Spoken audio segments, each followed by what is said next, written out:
The survival of Neanderthals cannot be understood without placing their existence within the severe environmental framework of the Pleistocene epoch. Between roughly 400,000 and 40,000 years ago, Neanderthals inhabited a world in which climate oscillated sharply between glacial and interglacial phases. Ice cores extracted from Greenland, notably the GISP-2 and GRIP projects in the early 1990s, demonstrate that temperatures in Europe could fluctuate by as much as 10 degrees Celsius within only a few decades. These rapid Dansgaard-Oeschger cycles reshaped landscapes, ecosystems, and the survival strategies of hominin populations. Neanderthals were not static creatures adapting once to a frozen environment. They were dynamic survivors contending with repeated pulses of glaciation and retreat. The last glacial period, which began around 115,000 years ago, produced continental ice sheets that extended across much of northern Europe. The Scandinavian ice sheet reached depths of more than 2,000 meters, pushing southward to cover modern-day Germany, Poland, and the British Isles. To the east, permafrost extended across Siberia, while in Central Europe, alternating belts of tundra and steppe dominated the landscape. Fossil pollen studies, particularly those from loess deposits in Central Europe, analyzed by the German quaternary researcher H. Müller in the 1960s, reveal cycles of treeless, wind-swept steppe alternating with patchy boreal forest. These data show that Neanderthals inhabited a shifting ecological mosaic, never able to rely on long-term climatic stability. Cold was not the only challenge. Glaciation reduced sea levels by as much as 120 meters, exposing vast coastal plains such as Doggerland in the North Sea. These newly opened territories provided migration corridors for game, but also created wind-swept expanses devoid of shelter. Seasonal storms across these plains would have been brutal, and the lack of tree cover limited the availability of fuel for fire. In such regions, survival hinged on an intimate understanding of both animal movements and the microenvironments where resources could be concentrated. The daily conditions confronting Neanderthals emerge most vividly from faunal remains preserved in cave sites. At Vindija Cave in Croatia, excavations led by Mirko Males from the 1970s onward uncovered bones of cave bears, woolly rhinoceroses, and reindeer, all adapted to periglacial conditions. Stable isotope studies of these remains, conducted in the early 2000s by Hervé Boquerens, revealed that herbivores subsisted on sparse, tundra-like vegetation. The implications for Neanderthals are clear. Human survival required close pursuit of migratory herds whose own existence was tightly bound to seasonal plant cycles. In years of sudden cold snaps or prolonged winters, cascading effects on herbivore populations would have directly constrained Neanderthal food supply. These harsh conditions were intensified by the short growing seasons of Ice Age Europe. In periglacial zones, summers lasted only a few months, with mean July temperatures sometimes failing to exceed 10 degrees Celsius. Plant productivity was extremely limited, and edible fruits or tubers would have been available only in narrow windows. Archaeobotanical evidence from Amud Cave in Israel and Shanidar Cave in Iraq, both outside the glacial core but still subjected to climatic instability, demonstrates the importance of seasonal plant exploitation. Yet in northern Europe, the range of edible flora shrank dramatically. This ecological restriction forced Neanderthals into a subsistence system where animal protein was not a supplement, but the central foundation of their diet. The Pleistocene climate also created logistical challenges beyond food. Water sources froze during winter, and streams often disappeared under ice sheets. Snow could be melted, but this required fire, a technology not consistently attested in all archaeological horizons, suggesting either intermittent mastery or poor preservation of hearth features. Wind chill compounded the already severe temperatures. Reconstructions of Ice Age wind speeds from lowest deposits in China and Europe indicate gusts exceeding 30 meters per second in exposed plains. For Neanderthals, such conditions would have rendered large areas uninhabitable during winter, funneling groups into caves and sheltered valleys. Perhaps most significant was the unpredictability of climate change. Oxygen isotope analysis of foraminifera in North Atlantic sediment cores shows abrupt Heinrich events, massive discharges of glacial icebergs into the ocean that disrupted circulation patterns and plunged Europe into sudden cold episodes. One such event around 40,000 years ago coincided with major ecological upheavals and has been associated by some researchers with the eventual decline of Neanderthals. Unlike gradual changes, these abrupt shifts allowed little time for adaptation. Populations dependent on specific prey or habitats could find themselves dislocated within a single generation. The interaction between climate and demography is also crucial. Genetic evidence from mitochondrial DNA studies, such as those led by Svante Pääbo and his team at the Max Planck Institute for Evolutionary Anthropology in the early 2000s, indicate that Neanderthal populations were never large. Effective population sizes may have numbered only in the thousands. Small groups living in scattered refugia were especially vulnerable to local extinctions caused by climate volatility. A harsh winter, a reduction in prey density, or a single epidemic could erase an entire band, eroding genetic diversity over time. Despite these constraints, the archaeological record demonstrates persistence. Neanderthals endured through multiple glacial cycles, occupying territories from Iberia to Siberia for more than 300,000 years. Their adaptations were not uniform, nor were they fixed. Instead, their survival strategies must be seen as a continual negotiation with an unstable environment, where every glacial advance or retreat reshaped the possibilities of life.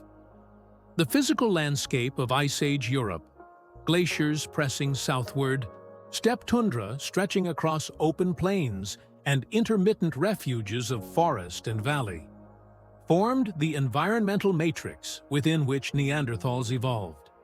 Their bodies, behaviors, and technologies were all molded by these climatic pressures. To understand how they endured requires turning from the broad canvas of climate to the specific geographies they occupied, the caves and plains where traces of their lives remain scattered in sediments, bones, and stone. It is within these spaces that the practical realities of adaptation can be examined in closer detail, where the interaction between environment and human presence becomes more sharply defined, and where the evidence of survival acquires its most concrete form. The territories inhabited by Neanderthals extended across an immense geographical arc, stretching from the Atlantic coasts of Iberia to the mountains of Central Asia. This distribution was not uniform, but patterned by the ecological niches accessible during fluctuating glacial and interglacial phases. Excavated sites across this range provide a record not only of the raw environments they endured, but of the spatial strategies that shaped their survival. In Europe, caves formed the most enduring repositories of Neanderthal activity. Karstic systems in France, Spain, and Croatia preserve sediment layers that accumulated over tens of thousands of years, embedding tools, faunal remains, and traces of hearths. La Chapelle aux Saints in southwestern France, first excavated in 1908 by Amédée and Jean Buissonny, offered one of the earliest skeletal reconstructions of a Neanderthal individual. The limestone cavity provided protection from wind, rain, and predators, while also preserving archaeological deposits that attest to repeated occupation. The use of caves was not incidental. These natural shelters concentrated resources and provided thermal buffering against external extremes. With microclimatic conditions measurable even today, in cave temperature studies conducted in Dordogne and Cantabria. Open-air sites, however, reveal that Neanderthal life was not confined to subterranean refuges. In the lowest plains of Germany and the Czech Republic, settlements have been identified where stone artifacts are distributed across broad surfaces, indicating repeated seasonal encampments. At La Folie in western France, excavations led by Jean-Pierre Rigaud in the 1980s documented a well-preserved activity area with hearths, butchered animal bones, and stone tools, all exposed in a context without cave protection. Such evidence underscores mobility and adaptability, as groups positioned themselves along migratory routes of large herbivores or near raw material sources. In the Levant, the record is equally significant. Shanidar Cave in Iraqi Kurdistan, excavated extensively by Ralph Solecki in the 1950s and 1960s, produced skeletal remains that attest to repeated occupation over tens of millennia. The cave, overlooking the Zab River Valley, demonstrates how Neanderthals exploited ecotones, zones where different habitats meet. Here, steppe, riverine woodland, and upland forest converged, offering a diversity of plants and animals. Amud Cave in Israel provides another critical data set. Excavations there recovered the largest known Neanderthal specimen, Amud 1, whose association with hearths and faunal remains reveals persistent adaptation in a semi-arid environment markedly different from glacial Europe. To the east, evidence from sites such as Teshiktash in Uzbekistan, excavated in 1938 by Alexei Okladnikov, expands the Neanderthal range into Central Asia. The child burial uncovered there, surrounded by ibex horns, has been subject to debate regarding ritual, behavior, but beyond its symbolic implications, the site demonstrates the species' ability to colonize mountainous terrain at elevations above 1,500 meters. Seasonal snow cover, scarce vegetation, and thin air would have imposed distinct pressures, demanding not only physical resilience, but strategic use of rock shelters and hunting grounds. This geographic spread reflects ecological plasticity, but it was not without boundaries. Permafrost conditions in Siberia restricted permanent settlement, though Denisova Cave in the Altai Mountains, famed for the discovery of Denisovan DNA in 2008 by Pabo's team, also yielded Mousterian tools attributed to Neanderthals. Radiocarbon and optical dating suggest occupation there more than 50,000 years ago, demonstrating that Neanderthals penetrated deep into Asia during favorable climatic intervals. Yet the density of sites decreases sharply beyond this zone, indicating the limits of their expansion relative to climatic thresholds. Each archaeological site also reveals the selective pressures of local geology. The distribution of Mousterianae assemblages correlate strongly with access to flint, chert, or quartzite sources. At Combe-Grenal in France, François Bordes' mid-20th century excavations established typological sequences of tools that reflected not only cultural variation, but proximity to high-quality raw material deposits. In areas where stone was scarce, such as parts of the Levant, Neanderthals adapted by extending the use life of tools, resharpening flakes repeatedly until they reached exhaustion. These choices illustrate how geography directly structured technological practice and, by extension, daily survival. Landscape reconstructions also suggest that Neanderthals organized mobility patterns in relation to ecological corridors. Studies of faunal remains at sites such as Grotte du Bison and Les Pradelles in France reveal preferential hunting of reindeer and bison along migratory pathways. Stable isotope analysis of tooth enamel from these animals, conducted by researchers like Hervé Bocherens and Michael Richards, confirms seasonal movements across large distances. Neanderthals positioned themselves to intercept these herds, selecting vantage points in valleys, river crossings, and forest margins. Caves and shelters along such routes became strategic bases of operation, rather than permanent domiciles. The interaction between geography and demography emerges sharply in genetic studies. Ancient DNA extracted from Neanderthal remains at Vindija Cave in Croatia and Mezmaiskaya Cave in the Caucasus shows that groups were relatively isolated, with limited gene flow across vast distances. Population models suggest that local groups rarely exceeded 30 to 50 individuals, creating a patchwork of bands across thousands of kilometers. Geographic barriers such as mountain ranges, rivers, and glaciers reinforced this fragmentation.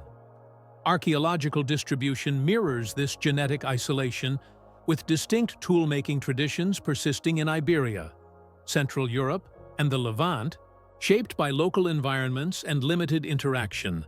Cave deposits also record the environmental volatility that dictated settlement patterns. Speleothem growth rings in Gorham's Cave, Gibraltar, have been used as paleoclimate proxies, revealing fluctuations in humidity and temperature that correspond with occupation hiatuses. Periods of aridity likely drove groups to abandon certain regions, retreating into more habitable refugia. These oscillations are visible in the archaeological record as alternating layers of occupation debris and sterile sediments, each layer testifying to the ebb and flow of Neanderthal presence. The geographic footprint of Neanderthal settlement demonstrates a delicate balance between resilience and limitation.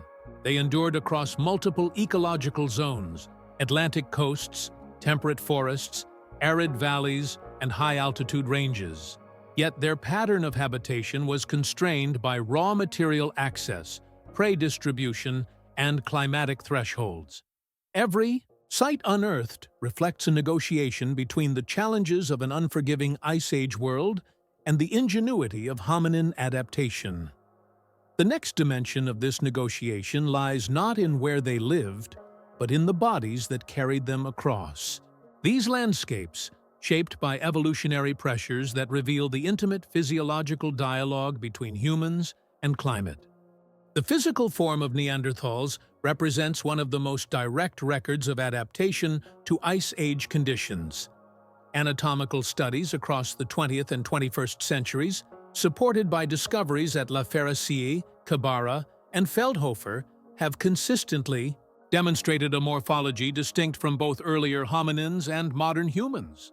The skeletal framework of these populations shows a consistent pattern of robustness, compactness, and thermal efficiency, each trait reflecting evolutionary pressures exerted by cold, unstable environments. The thoracic cavity of Neanderthals was barrel-shaped, wider and deeper than that of modern Homo sapiens. This expansion, first highlighted by Eric Trinkos and later refined by virtual reconstructions using CT scanning technologies in the early 2000s, indicates enlarged lungs relative to body size. A broader rib cage would have facilitated greater oxygen intake and regulation during periods of exertion, especially under hypoxic or high-energy conditions in cold climates, where sustaining core temperature required increased metabolic output.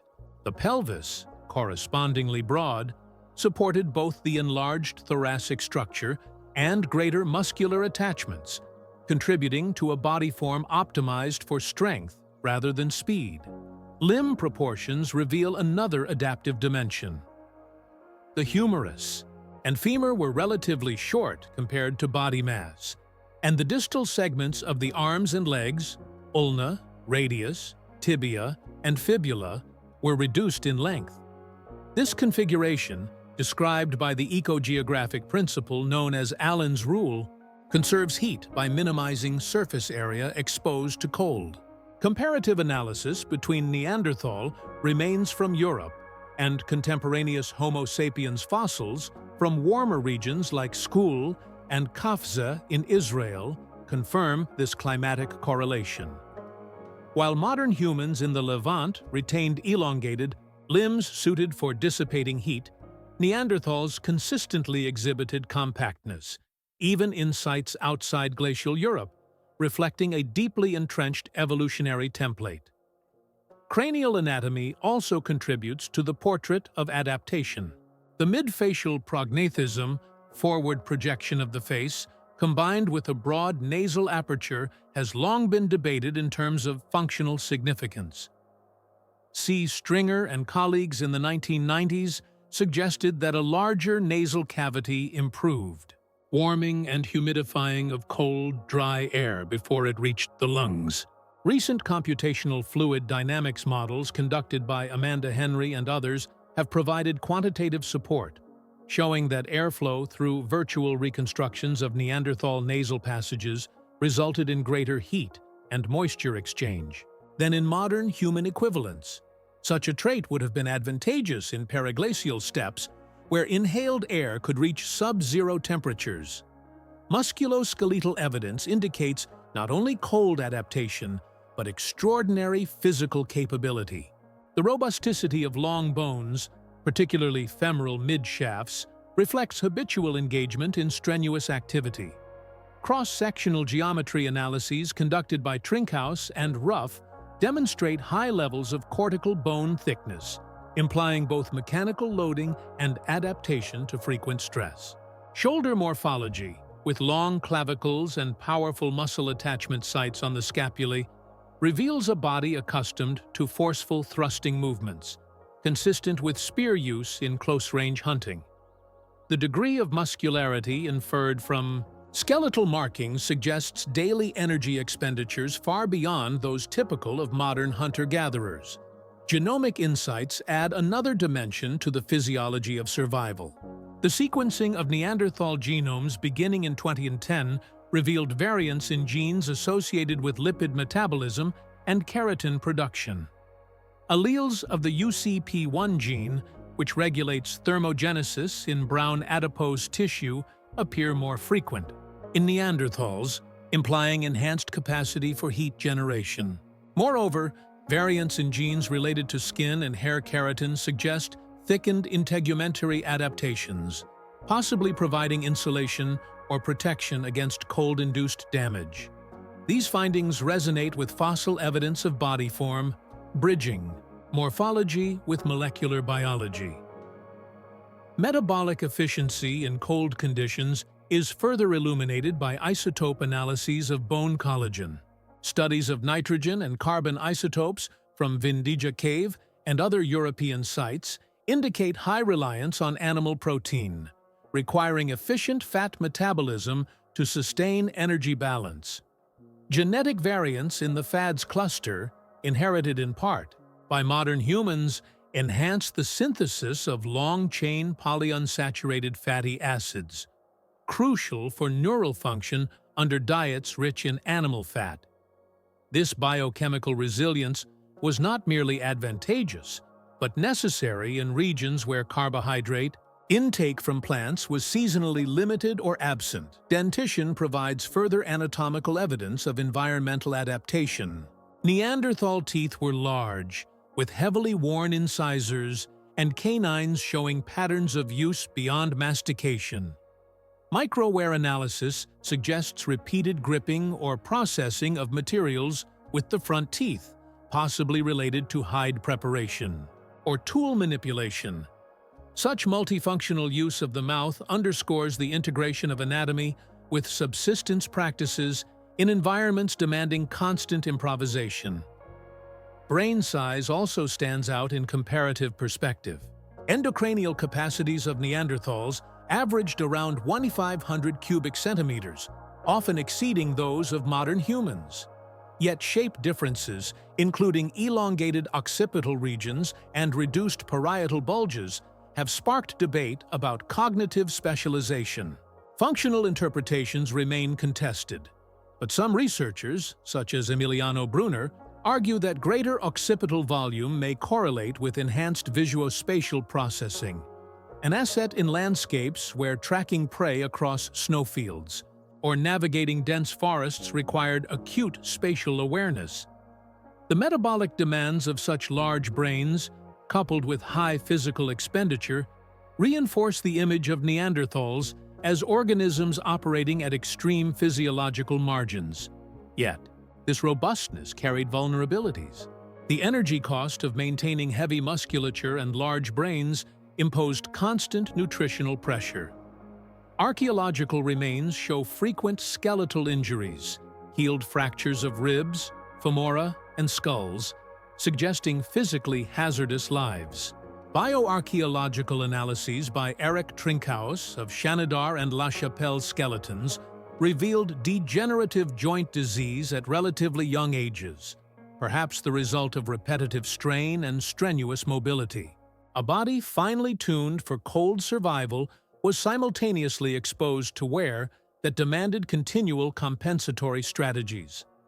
The Neanderthal body, reconstructed from fossil, isotopic, and genetic evidence, represents a convergence of evolutionary solutions to the challenges of Ice Age Europe. Its compact strength, respiratory efficiency, and metabolic specialization embody a survival strategy written into flesh and bone. Yet anatomy alone did not sustain populations. Physiology required supplementation through behavioral adaptation, expressed most directly in the choices of food that replenished such demanding bodies and sustained them in unforgiving environments. The energetic demands imposed by a heavily muscled body in cold climates necessitated a subsistence strategy centered on high-calorie resources. Archaeological and biochemical analyses consistently reveal that Neanderthals were not opportunistic feeders in the general sense, but selective predators with diets shaped by the limitations of Ice Age ecologies. Stable isotope studies, zooarchaeological assemblages, and residue analyses on stone tools collectively demonstrate the dominance of animal protein, supplemented occasionally by seasonal plants when available. One of the most direct lines of evidence comes from nitrogen isotope ratios in bone collagen. Research led by Michael Richards and Eric Trinkhaus in the early 2000s examined Neanderthal remains from sites such as Vindija Cave in Croatia and Saint-Césaire in France. The D15N values in Neanderthal collagen consistently fall at levels comparable to top carnivores like wolves and hyenas, indicating a trophic position near the apex of Ice Age food chains. This suggests diets dominated by large herbivores, with little dilution from lower protein resources. Such reliance on meat aligns with the scarcity of carbohydrate-rich plants during long glacial seasons, when frozen soils and reduced growing periods limited edible flora. Zooarchaeological records corroborate this isotopic picture. At sites such as La Côte de Saint-Brelade on Jersey, large deposits of mammoth and woolly rhinoceros bones were uncovered, suggesting organized mass hunting events or systematic scavenging. Cut marks on bones, documented under microscopic analysis by researchers such as Lewis Binford, demonstrate butchery techniques involving skinning, defleshing, and marrow extraction. Marrow, rich in fats, was a critical caloric supplement, and cracked long bones found in stratified deposits point to systematic processing. At other sites, reindeer, bison, and aurochs dominate the faunal assemblages, reflecting the migratory herds that structured hunting strategies across European steppes. Yet, reliance on animal protein presented metabolic risks. Purely carnivorous diets can lead to protein poisoning, sometimes termed rabbit starvation, due to the physiological limits of metabolizing lean meat. To offset this, Neanderthals required fat-rich tissues. The hunting of mammoths, with thick adipose reserves, and the targeting of marrow-bearing bones address this necessity. Seasonal hunting patterns also suggest awareness of fat availability. Zooarchaeological evidence from sites like Les Pradelles indicates that reindeer were preferentially hunted in autumn, when fat stores were highest, maximizing caloric yield. During the onset of winter scarcity, plant consumption, while less dominant, is increasingly recognized through microfossil analyses. Dental calculus studies by Amanda Henry and colleagues in 2011 identified phytoliths and starch granules embedded. in Neanderthal teeth from Shanidar and Spy caves. These residues indicate ingestion of grasses, legumes, and even cooked plant material. In some cases, chemical traces of medicinal plants such as yarrow and chamomile were detected, raising questions about deliberate selection for therapeutic purposes. The controlled application of fire to process plants is suggested by the altered microstructure of starch granules, implying that Neanderthals understood cooking as a means to enhance digestibility and caloric extraction. The exploitation of plants extended beyond incidental ingestion. At El Cedron in Spain, evidence of bitter-tasting plants in calculus samples, unlikely to provide substantial nutrition, suggests medicinal use against parasites or digestive issues. This interpretation is supported by the discovery of intestinal, parasites and faunal remains from the same deposits, indicating that health challenges were a persistent concern in Ice Age environments. Such findings underscore that diet was not only a matter of calories, but also of pharmacological knowledge embedded in daily practice. Aquatic resources provide another facet of dietary adaptation. While traditionally considered negligible in a Neanderthal subsistence, recent excavations challenge this view. At Figueira Brava in Portugal, João Zilhão and his team uncovered extensive shell middens, fish bones, and remains of marine mammals, dated to more than 80,000 years ago. These deposits demonstrate systematic exploitation of coastal ecosystems, with mussels, limpets, and crabs forming part of the diet. Such evidence expands the ecological niche of Neanderthals, showing adaptability beyond terrestrial hunting and a capacity to diversify when conditions permitted. Processing of food is also reflected in technological residues. Use-wear analysis on Mousterian scrapers indicates repeated engagement in hide processing, but also in cutting soft plant tissues. Wooden digging sticks, preserved in anaerobic conditions at sites like Leringen in Germany, suggest that roots and tubers were extracted from soils, providing starchy supplements. Although preservation of such plant remains is rare in Pleistocene contexts, indirect evidence aligns with broader ecological reconstructions, suggesting that seasonally available roots would have been exploited wherever ground thaw permitted. Access to caloric intake estimates help quantify the scale of dietary needs.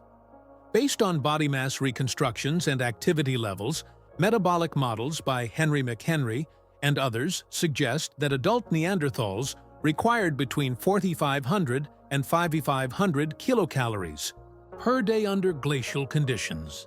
This figure surpasses the daily requirements of modern Arctic hunter-gatherers such as the Inuit, highlighting the extreme energy expenditure of Neanderthal lifeways.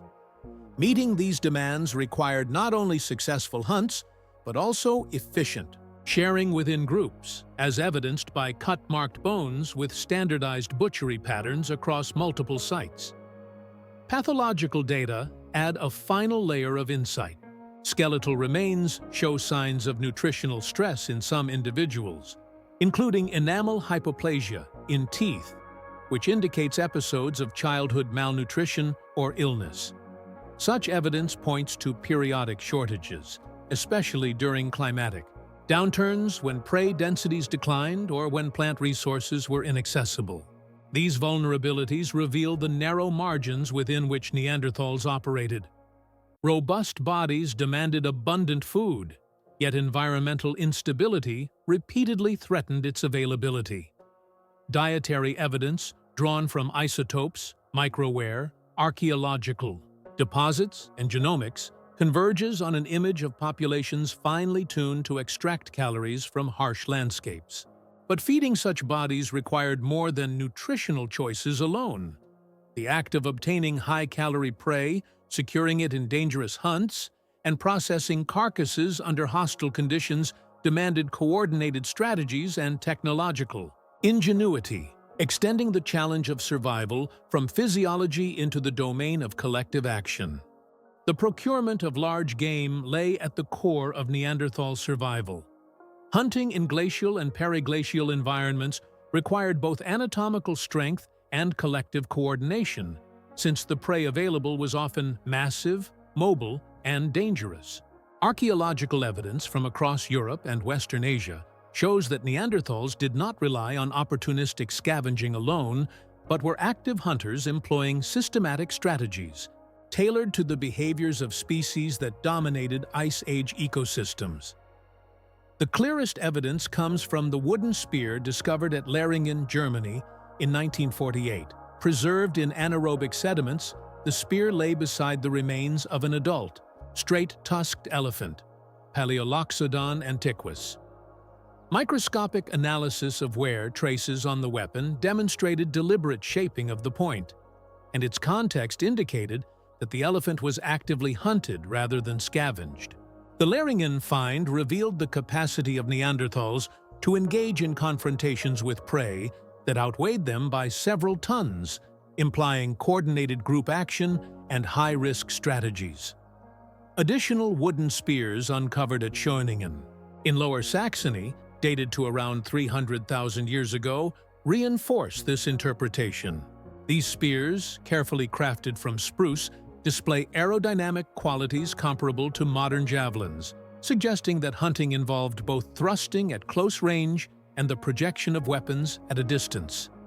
Zooarchaeological assemblages shed further light on hunting methods. At Moran in southern France, excavations led by François Bordes and later by Michel Lenoir revealed a concentration of more than 60,000 bison bones, deposited over multiple occupation phases. The age distribution of the animals indicated selective targeting of prime adults, suggesting deliberate herding or ambush tactics.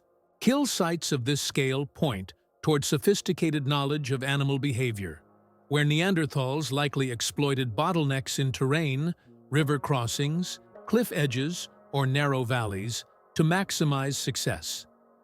Similar mass accumulations of reindeer bones at Les Pradelles demonstrate seasonal exploitation of migratory herds, confirming that Neanderthal groups tracked and intercepted prey during predictable movements across the steppe.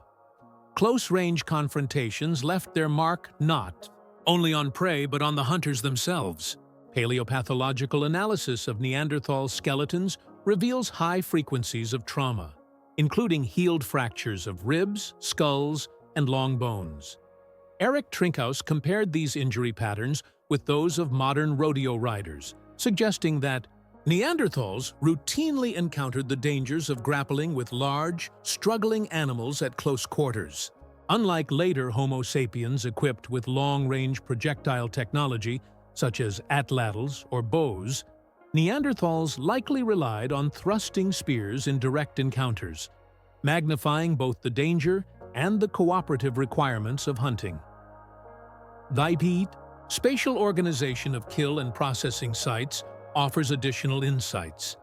At La Côte de Saint-Brelade on Jersey, large mammoth remains were found at the base of a cliff, leading some researchers to propose that Neanderthals may have driven herds over precipices. Such interpretations remain contested, but they underscore the possibility of landscape-scale hunting strategies. At other sites, stone tools are found in association with cut-marked bones in patterns that suggest systematic butchery sequences: initial skinning, disarticulation of joints, defleshing of muscle, and marrow extraction. These practices required not only physical skill but also coordination to manage carcasses weighing hundreds of kilograms before spoilage or predator interference. Isotopic studies of prey animals illuminate the breadth of Neanderthal hunting. Analysis of faunal remains from Saint-Césaire and Grotte du Renne shows that Neanderthals exploited species across different ecological zones: reindeer from open tundra, aurochs from river valleys, and red deer from forested margins. This diversity indicates flexible adaptation, with hunting strategies tailored to the habitat mosaics described by paleo-environmental reconstructions. The breadth of prey species also reflects resilience, as groups were not wholly dependent on a single game source, but shifted focus according to availability. Technological evidence complements this picture. Mousterian stone tool assemblages often contain a high proportion of side scrapers, suggesting that hide processing followed hunting. Levallois points, with their symmetrical forms and sharp edges, have been interpreted as spear tips. Experimental archaeology conducted by Mateen Aaron and colleagues tested the penetration of replica Levallois points into carcasses, demonstrating their functional effectiveness as thrusting weapons. The production and maintenance of such points reflect forethought and planning, as toolkits had to be prepared in advance of hunting events, with raw material transported from quarries to kill sites. The cooperative dimension of hunting is implied by both archaeological and demographic data. Large prey would have been difficult to kill and transport without group participation. Ethnographic analogy with modern hunter-gatherer societies suggests that coordinated drives, division of labor, and post-hunt sharing were likely integral. The clustering of hearths at sites such as Grotte du Bisson, with faunal remains distributed across multiple activity areas, supports scenarios of communal processing and consumption. Moreover, the nutritional yield of a mammoth or bison far exceeded the needs of a small group, making sharing not just social, but necessary to prevent spoilage. Hunting also intersected with seasonal rhythms. The presence of fetal and neonatal remains of prey animals in some deposits suggests hunting time to calving or birthing seasons, when herds were concentrated and vulnerable. Conversely, the accumulation of autumn-hunted reindeer demonstrates strategic timing to coincide with peak fat reserves. Such patterns reflect ecological knowledge transmitted across generations, embedding hunting within broader cycles of environmental awareness. Yet hunting was not without uncertainty. Climate fluctuations periodically altered the availability of species, shifting faunal communities and forcing adaptation. The disappearance of certain megafaunal species in specific regions required recalibration of strategies. Genetic studies of prey populations show contractions and expansions that paralleled climatic oscillations, meaning Neanderthal hunters continually faced shifting targets. These uncertainties imposed a relentless demand for flexibility, innovation, and resilience in the practice of hunting, linking survival not only to physical strength and weapons, but also to the capacity to anticipate and adjust to ecological variability. The pursuit of prey across frozen plains and dense valleys demanded more than raw effort. Sustaining life in Ice Age environments also required mastery over elements beyond the hunt itself. Most critically, the control of warmth, which determined whether the energy gained from hunting could be preserved against the constant drain of cold exposure. The control of fire stands as one of the most consequential technologies available to Neanderthals, shaping their capacity to endure glacial winters, exploit new food sources, and occupy environments otherwise hostile to sustained human presence. Archaeological traces across Europe and Western Asia provide compelling evidence that Neanderthals maintained hearths, used fire for cooking and warmth, and adapted their lifeways around this volatile yet indispensable resource. Hearth features are among the clearest indicators of fire use. At Abruptly, Romani in Spain, long-term excavations led by Eudald Carbonell have revealed stratified hearths extending across multiple occupation layers, dating from 70,000 to 40,000 years ago. These hearths were not isolated occurrences, but clustered in spatial patterns, often near activity areas associated with stone knapping or food processing. Micromorphological analyses of the sediments by Paul Goldberg and colleagues identified thin ash layers interspersed with charcoal fragments, suggesting repeated burning events rather than single-use fires. Such stratigraphy demonstrates that fire was central to the organization of living spaces, providing focal points for domestic activity. Residue analyses deepen the understanding of fire's role.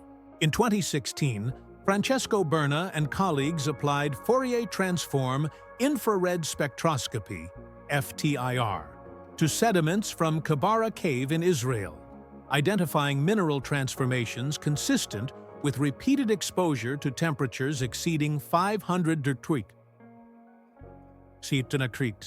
These chemical signatures, invisible to the naked eye, reveal that Neanderthals were not merely occasional fire users, but repeatedly generated and sustained high-temperature combustion in confined spaces.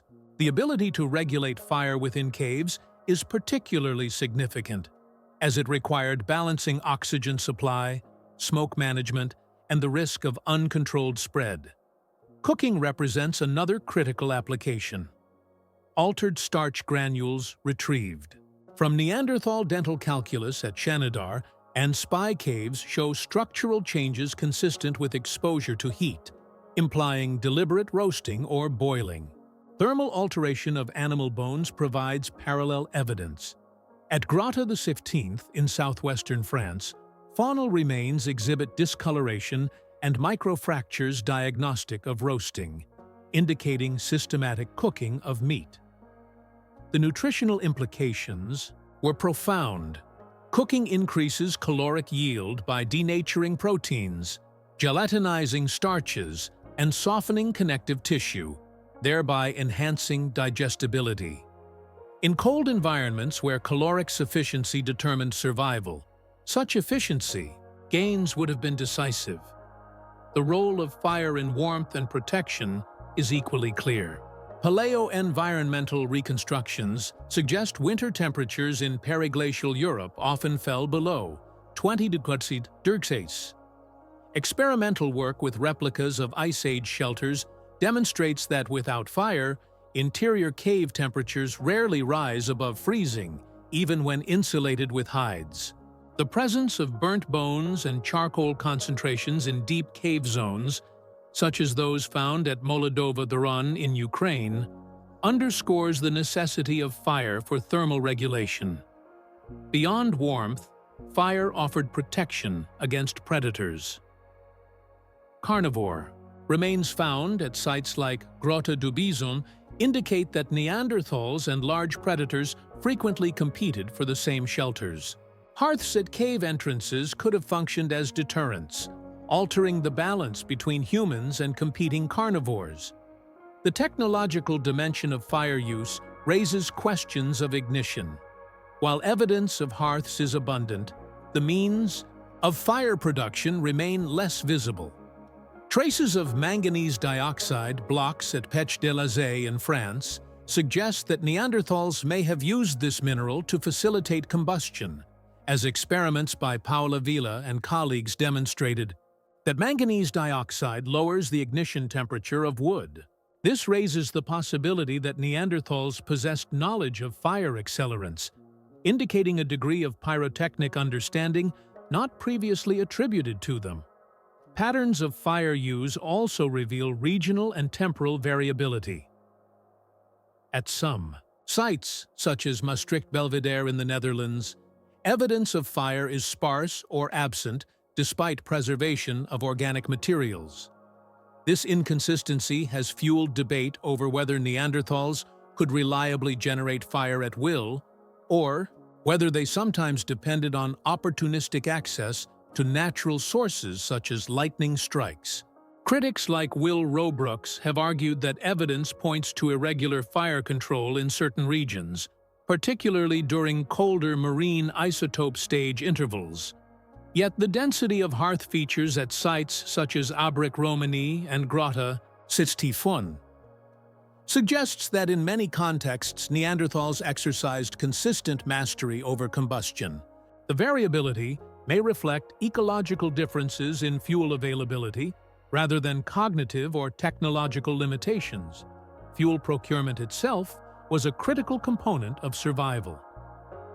Charcoal analyses conducted by Carolina Malol and colleagues at Middle Paleolithic sites reveal a preference for resinous woods, such as pine, which ignite easily and burn hot, supplemented by hardwoods like oak for longer-lasting heat.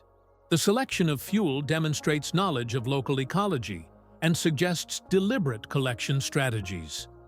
In treeless steppe zones, alternative fuels such as bone may have been employed. Burned bone fragments at some Ukrainian sites hint at this adaptation, though distinguishing deliberate burning from accidental exposure remains methodologically challenging. The spatial distribution of hearths within sites further illustrates social organization.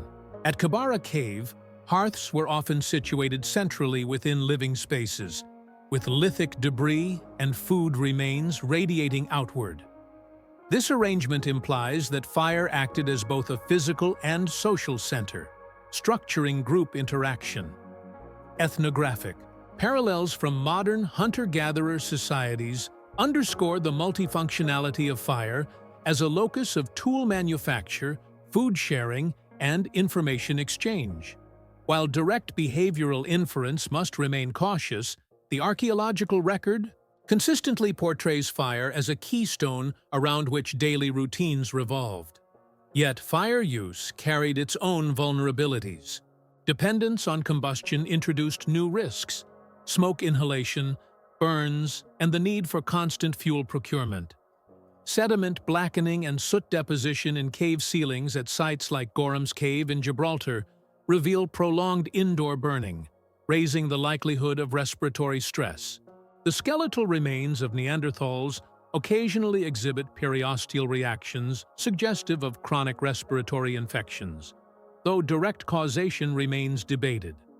The balance between benefits and costs underscores the delicate calculus of survival technologies in Ice Age contexts. The ability to generate and manage fire conferred advantages extending beyond immediate caloric and thermal gains. It altered the rhythms of activity, extending productive hours into darkness, and expanded the range of environments accessible for occupation. Yet the mastery of flame, with all its benefits, was only one aspect of environmental control. Sustaining life in cold and volatile climates required additional strategies for insulation and protection, strategies that extended beyond the hearth into the materials of clothing and the construction of shelter. Fire alone could not guarantee survival in the periglacial environments of Ice Age Europe. Neanderthal survival strategies were also contingent on the development of insulation and the construction of protective dwellings. The archaeological record is fragmentary, but converging evidence from lithic tools, faunal remains, and spatial arrangements of sites suggests that Neanderthals adapted their surroundings with deliberate ingenuity, creating protective layers for their bodies and living spaces to mitigate cold stress. Clothing, though perishable and rarely preserved, is strongly implied by the presence of hide-working tools. Side scrapers, abundant in Mousterian assemblages, display use-wear patterns, consistent with scraping and softening animal hides. Functional studies conducted by Hélène Roche and later refined through experimental archaeology by Marie Soresi demonstrated that these implements were effective in removing fat and flesh residues from skins, a necessary preparation step before using hides as coverings. Residues of animal fats detected on scraper edges through gas chromatography mass spectrometry confirm their role in hide processing. Such findings suggest that hides were not discarded as byproducts of butchery, but systematically prepared, likely forming the basis of clothing or bedding. The question of sewing capacity remains debated. Eye needles of bone and ivory appear only in Upper Paleolithic contexts associated with Homo sapiens, but indirect evidence suggests Neanderthals may have employed alternative fastening methods. All like tools occasionally found in Middle Paleolithic. Layers could have pierced hides for lacing with sinew or plant fibers. Experimental reconstructions demonstrate that functional garments can be assembled without needles by overlapping hides and binding with thongs. While less form-fitting than later tailored clothing, such arrangements would still provide substantial insulation, particularly when layered and combined with fur left intact. Zoo archaeological data reinforce this interpretation. The frequency of fur-bearing animals such as foxes and hares in Neanderthal faunal assemblages cannot always be explained by dietary preference, as these species yield relatively little meat. Instead, their presence points toward the exploitation of pelts. Cut marks around paw and tail regions, documented at sites such as Combe Grenal and Grotte du Rennes, suggest deliberate skinning techniques designed to preserve hides intact. The thermal properties of fur, particularly when layered, would have been invaluable during winters when ambient temperatures could plummet to levels dangerous, even with fire. Beyond clothing, shelters formed critical components of environmental adaptation. Caves and rock overhangs were the most visible forms of habitation, offering immediate structural protection and thermal stability. Yet not all Neanderthals lived in karstic regions, and evidence of artificial shelters emerges from open-air sites. At Molodova, on the Dniester River in Ukraine, excavations uncovered a semicircular arrangement of mammoth bones dating to around 44,000 years ago. While interpretations vary, some researchers argue that the structure represents a windbreak or dwelling frame over which hides may have been stretched. Such constructions echo later mammoth bone dwellings of Upper Paleolithic groups, suggesting continuity of architectural knowledge in harsh steppe environments. Additional support for constructed shelters comes from spatial organization of hearths and artifacts. At Tor Faraj in Jordan, Middle Paleolithic layers show circular arrangements of stone-lined hearths and associated tool scatters, suggesting repeated occupation within defined living spaces. The clustering of features implies deliberate planning of activity zones, which could have been enclosed or semi-enclosed with perishable materials such as wood or brush. Paleo-environmental reconstructions of vegetation availability indicate that river valleys and floodplains offered ample wood resources, making temporary huts feasible even in cold phases. The efficiency of such shelters depended on insulation. Ethnographic analogies from Arctic hunter-gatherers illustrate the importance of layering organic materials, branches, grasses, hides, between occupants and frozen ground. Traces of compacted plant matter, preserved in the sediment of abruptly, Romani, may represent bedding layers or ground insulation. Micromorphological analyses by Christina Lalueza Fox revealed phytolith concentrations in specific activity zones, lending support to the interpretation of deliberate plant use for bedding. Such practices would have reduced heat loss during rest, complementing the thermal benefits of clothing and fire. The logistical dimension of shelter construction cannot be overlooked. The transportation of large animal bones, wooden poles, or hides required coordinated group labor, especially in open landscapes devoid of natural caves. The decision to invest in such shelters reflects long-term planning, suggesting that groups anticipated seasonal returns to specific locales. This planning extended to the selection of sites with advantageous topography. Wind-sheltered valleys, south-facing slopes, or proximity to water sources. Geoarchaeological studies of site locations, such as those conducted in the Dordogne region, consistently show clustering in areas offering combined access to raw materials, prey migration routes, and natural protection. The physiological implications of clothing and shelter are profound.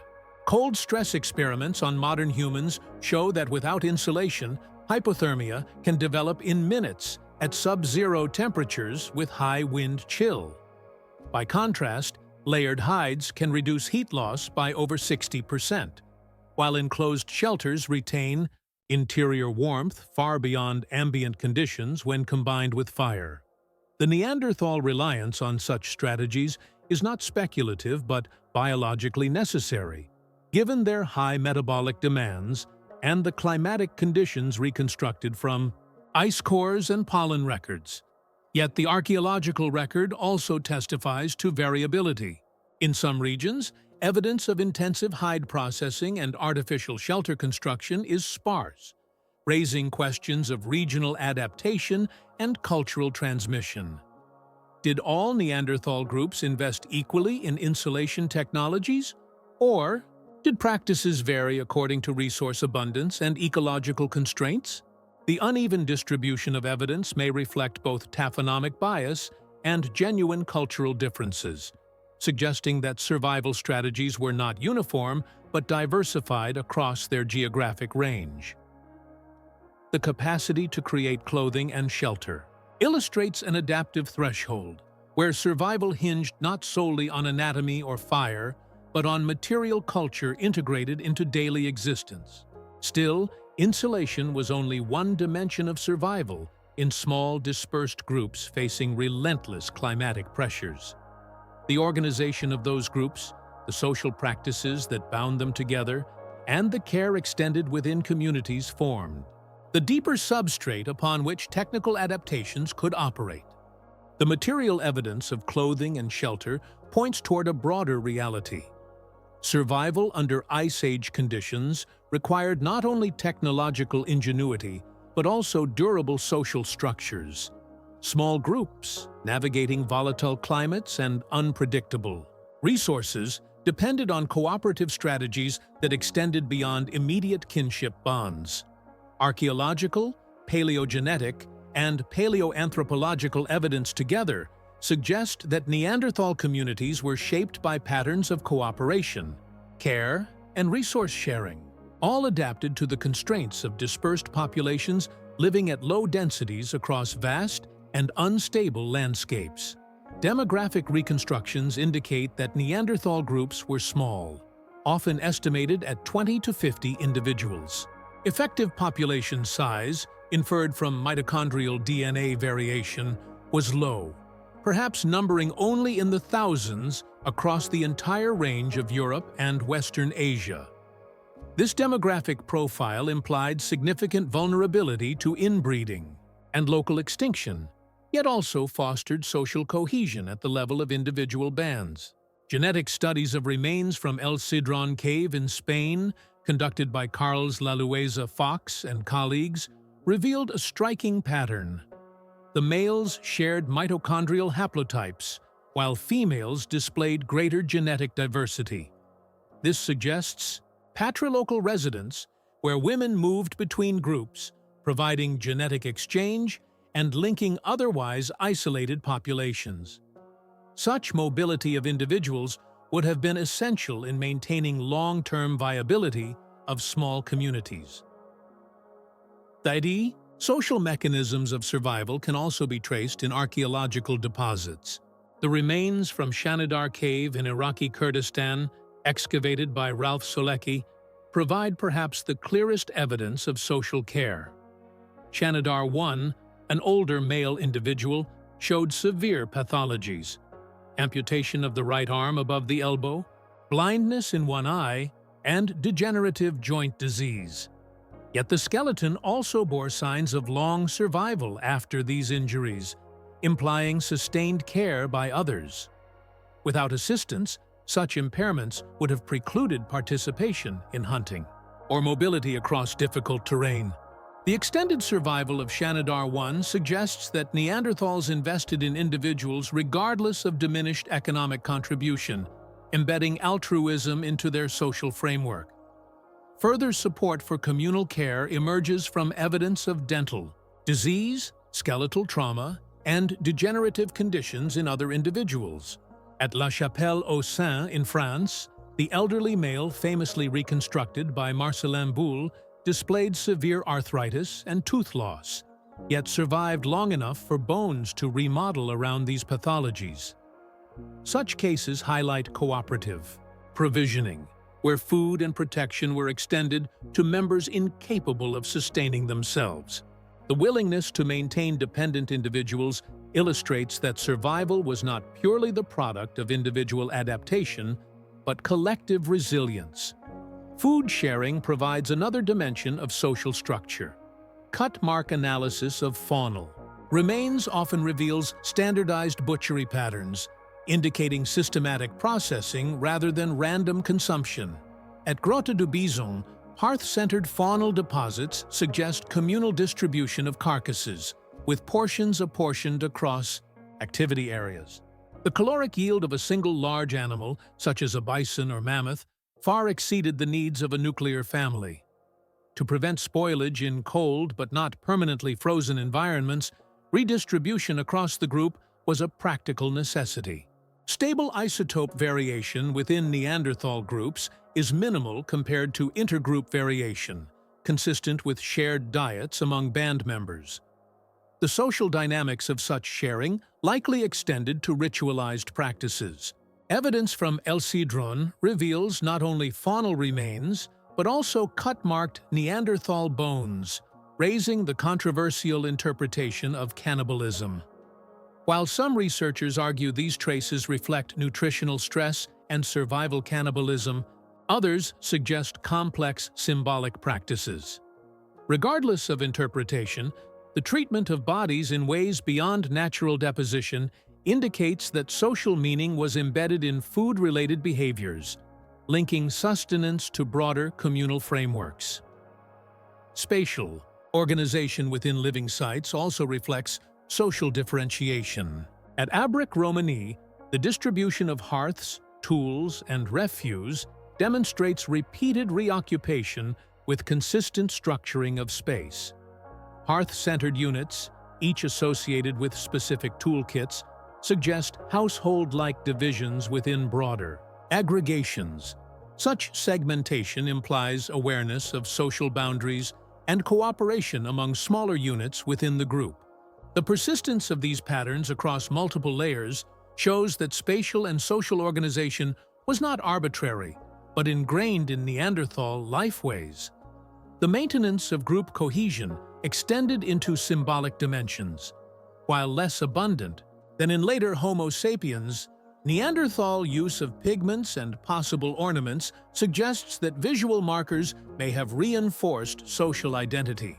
Ochre fragments found at sites like Maastricht Belvedere and perforated shells with pigment residues from Cueva de los Aviones, dating to over 115,000 years ago, provide early evidence of symbolic expression.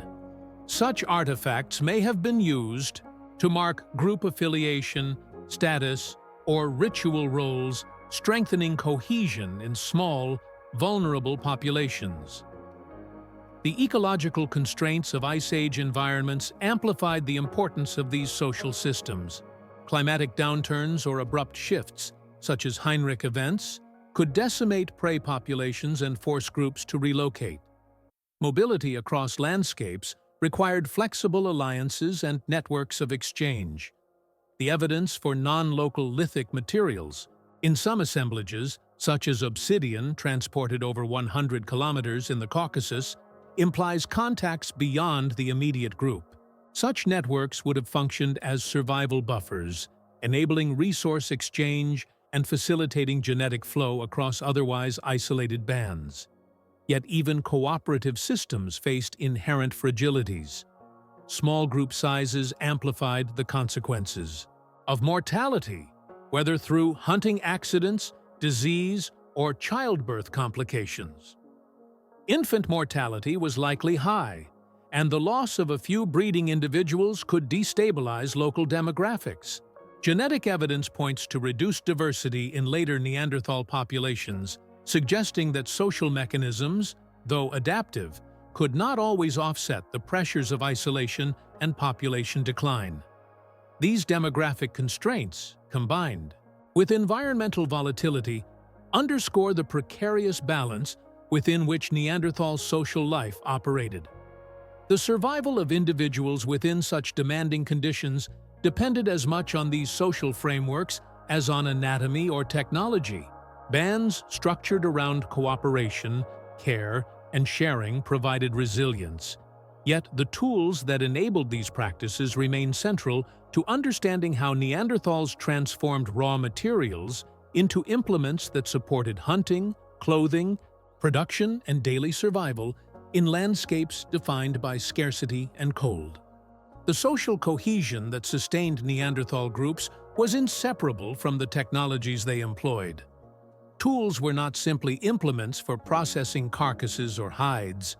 They were extensions of survival strategies, enabling groups to transform the raw resources of Ice Age landscapes into usable forms. The material culture left behind, most prominently the Mousterian stone tool tradition, offers a detailed record of technological adaptation that was both standardized and regionally variable, shaped by ecological pressures and the demands of daily life. At the core of Neanderthal toolmaking lay the Levallois technique, a method of flake production that required careful preparation of stone cores. First systematically described by François Bordes in the mid-20th century, this technique involved shaping a nodule of flint or other workable stone into a tortoise-like form, then striking a single flake with predetermined morphology from its surface. The process demanded foresight, skill, and intimate understanding of fracture mechanics. Experimental archaeology has confirmed that the method allows efficient production of sharp-edged flakes with minimal waste, an advantage when high-quality raw materials were scarce or distant. The resulting flakes were retouched into diverse forms: side scrapers, points, denticulates, and notched tools. Each category reflects functional specialization. Side scrapers, by far the most common, were used extensively in hide processing, as microscopic wear traces reveal striations consistent with scraping soft tissue and fat from skins.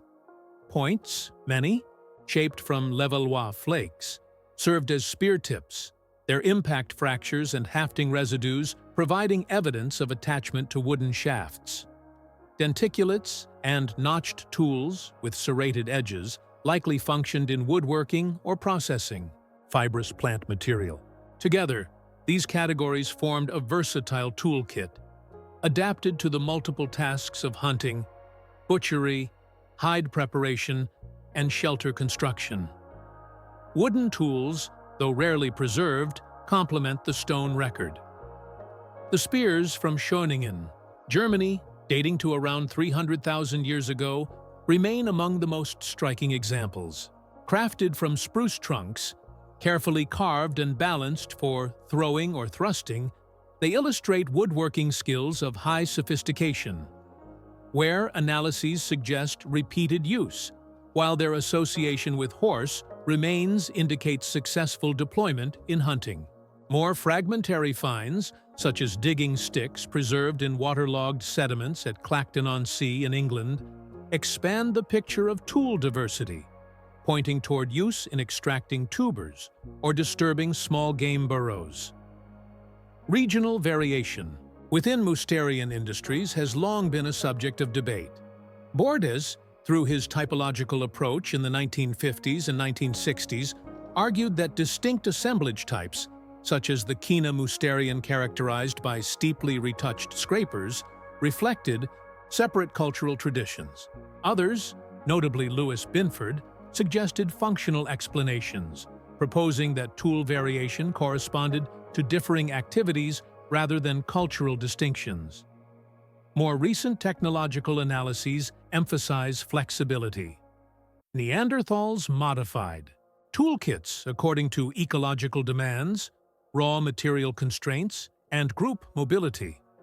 In resource-rich regions like Dordogne, dense assemblages of carefully retouched tools appear, while in areas of raw material scarcity, tools were often recycled and reduced to exhaustion. Evidence of hafting underscores the integration of materials beyond stone. Residue analyses by Marie-Hélène Moncel and colleagues have identified traces of bitumen and plant resins on Middle Paleolithic points, used as adhesives to secure stone to wooden shafts. These findings demonstrate not only practical ingenuity, but also the ability to combine different materials into composite technologies.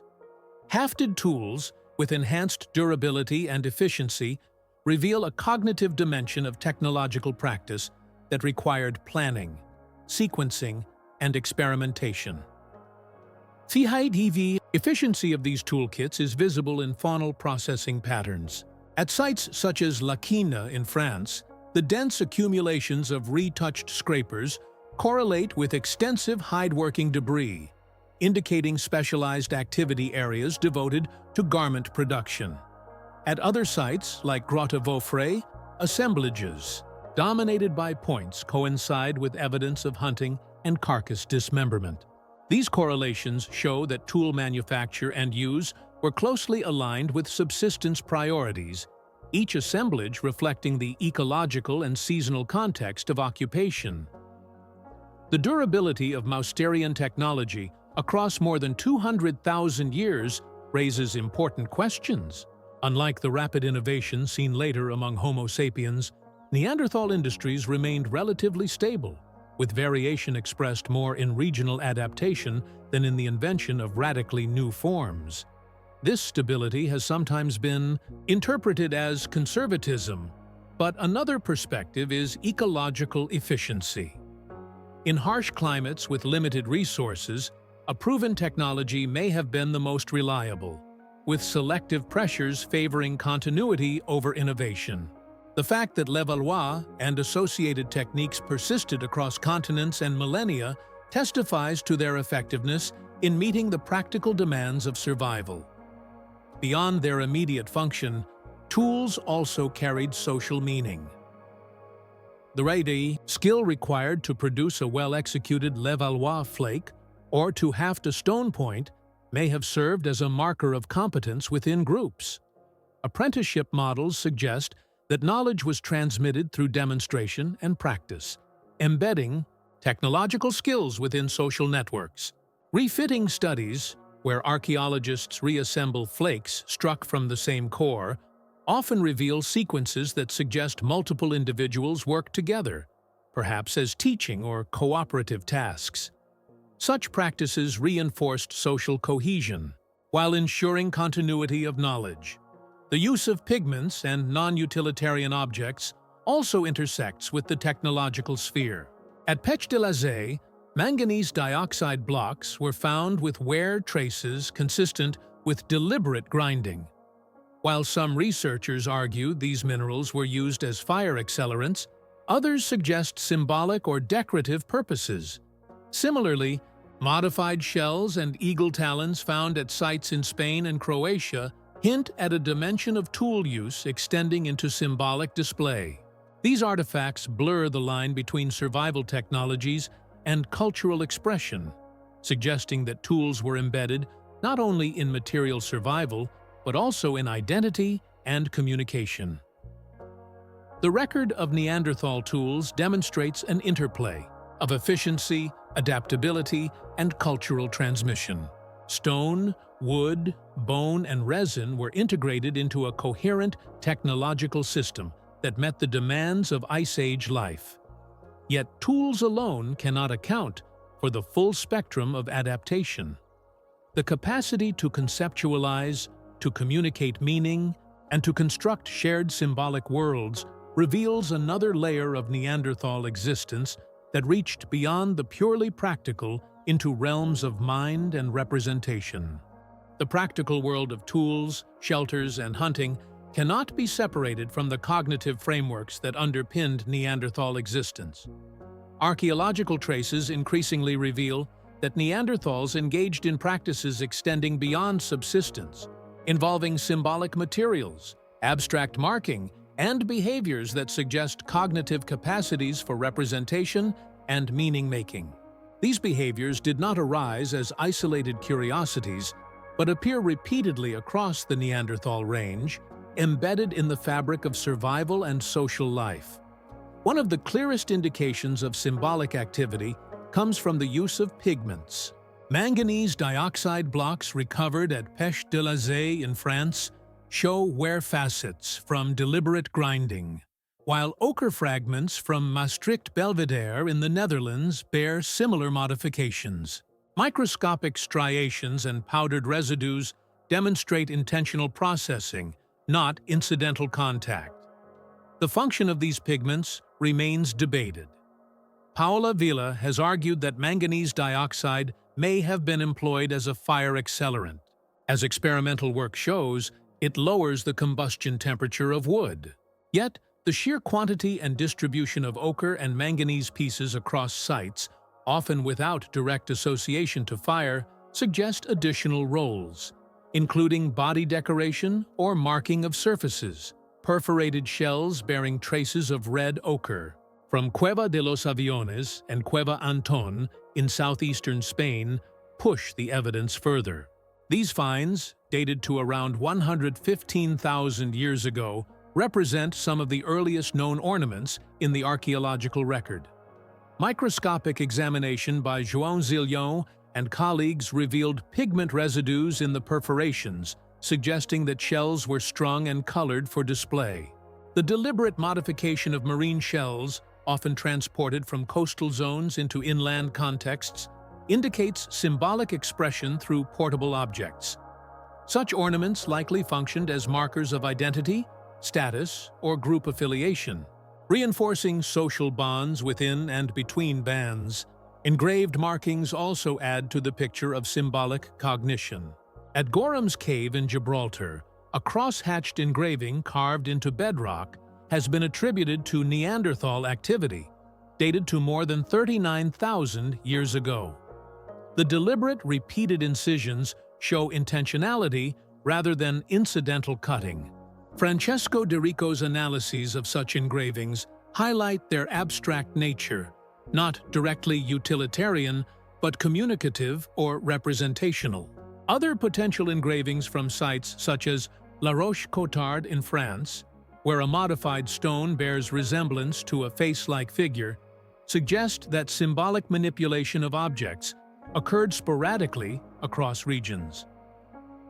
The treatment of the dead also reflects symbolic dimensions.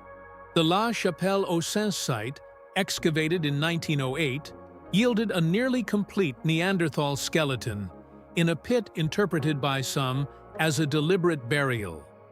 Subsequent re-examination by William Rondeau and colleagues confirmed that the body was intentionally placed, with sediment infilling consistent with purposeful excavation.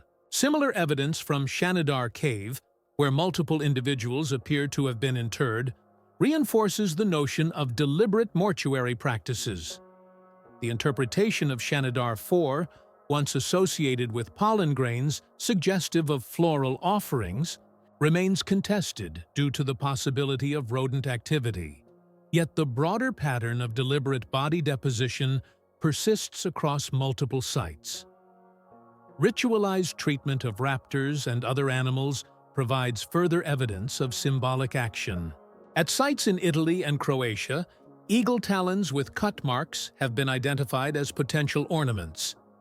The positioning of the marks suggests deliberate removal of claws, not for dietary purposes, but for suspension or display.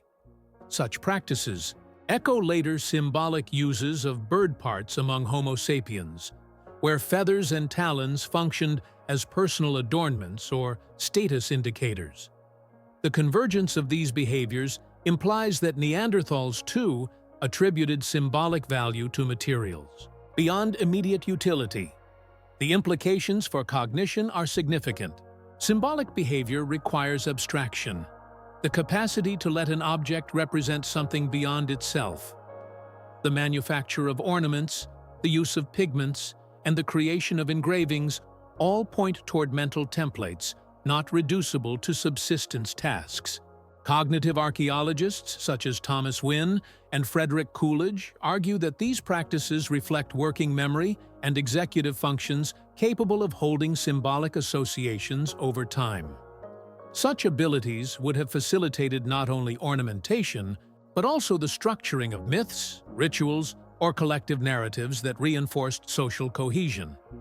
The neurological substrate for such cognition is visible in cranial endocasts. Neanderthals possessed brains equal to or larger than those of modern humans, though shaped differently, with elongated occipital regions and relatively smaller parietal expansions. Emiliano Brunner's analyses suggest that visuospatial processing was especially pronounced, perhaps underpinning both advanced hunting strategies and the capacity to generate abstract spatial representations. The presence of symbolic behaviors in the archaeological record aligns with such neuroanatomical potential, indicating that Neanderthal cognition encompassed both practical and abstract domains. The embedding of symbolic practice within survival strategies is evident in its distribution. Symbolic artifacts often appear at sites that also show evidence of complex subsistence or technological behaviors. This association suggests that symbolic actions were not marginal, but integrated into daily life, perhaps reinforcing cooperation. During hunting, strengthening group bonds in the face of environmental stress, or providing psychological resilience in uncertain conditions. The use of pigments on bodies, ornaments strung from shells or talons, and engravings on cave walls or objects may all have functioned as externalized forms of memory and identity, binding individuals to their groups in tangible ways. Yet the evidence is not evenly distributed. Symbolic artifacts are rare compared to the abundance of tools and faunal remains, raising questions about their frequency and significance. Were symbolic practices widespread but archaeologically invisible due to perishable materials, or were they confined to particular groups, regions, or moments of cultural experimentation? The uneven record leaves these questions unresolved, inviting consideration of how symbolic thought may have varied across Neanderthal populations, and how such variability intersected with encounters with other hominin groups. The emergence of symbolic expression underscores that Neanderthals lived not only in a physical world of cold landscapes and dangerous prey, but also in a mental world shaped by representation, identity, and shared meaning. These cognitive adaptations, while harder to measure than stone tools or hearths, were no less crucial to their survival. Yet their symbolic universe was not isolated, for their territories overlapped with those of another hominin species, whose presence introduced new dynamics of contact, competition, and exchange. The territories occupied by Neanderthals were not empty expanses, but landscapes increasingly shared with anatomically modern humans. Between roughly 60,000 and 40,000 years ago, Homo sapiens expanded out of Africa into the Levant, Europe, and Central Asia, entering ecological niches already long inhabited by Neanderthals. Archaeological, genetic, and paleo-environmental evidence together reveal a complex mosaic of interactions that ranged from competition for resources to biological exchange. These encounters reshaped the evolutionary trajectories of both populations. The Levant provides one of the earliest arenas of overlap.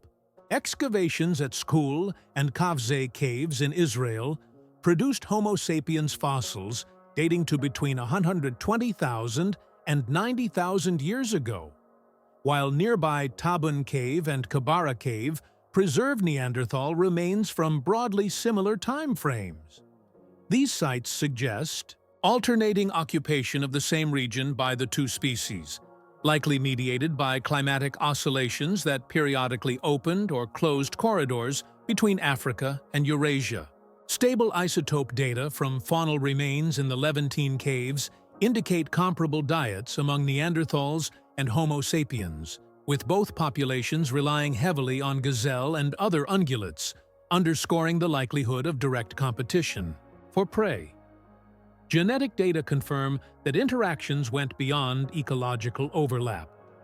The sequencing of the Neanderthal genome in 2010 by Svante Pääbo's team at the Max Planck Institute for Evolutionary Anthropology revealed that between 1 and 4% of the genome of non-African modern humans derives from Neanderthals. The genetic signal, found consistently in populations across Europe and Asia, but absent in most sub-Saharan groups, indicates interbreeding occurred soon after Homo sapiens dispersed out of Africa.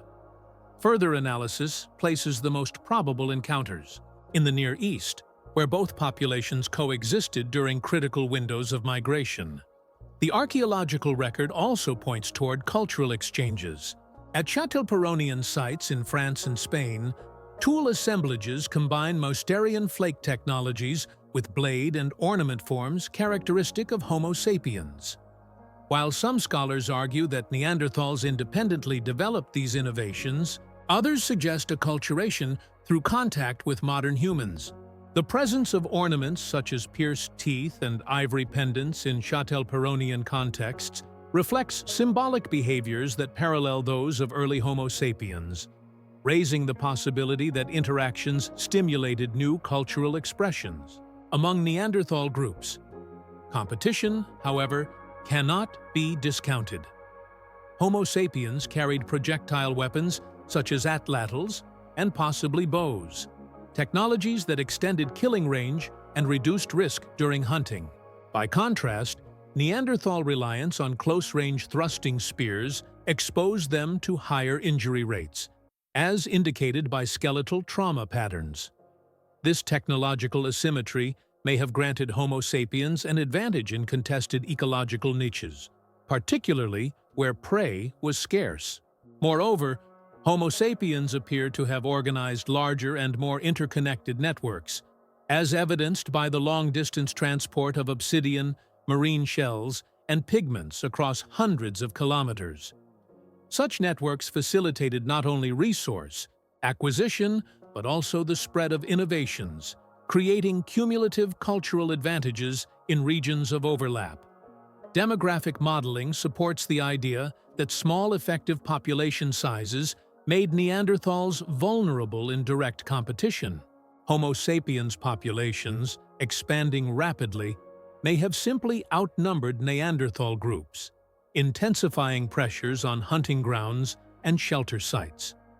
Archaeological layers from caves such as Grotte du Renne and Saint-Césaire suggest rapid turnovers in occupation, where Neanderthal levels are closely overlain by Homo sapiens deposits. These stratigraphic juxtapositions embody the shifting frontier of coexistence, where the presence of one population displaced or absorbed the other within a matter of centuries. Despite such pressures, encounters were not uniformly hostile. The presence of Neanderthal DNA in modern genomes reflects intimate social contact, requiring at least occasional integration of individuals into Homo sapiens groups. The directionality of this exchange remains debated, but the genetic evidence underscores the boundaries were permeable.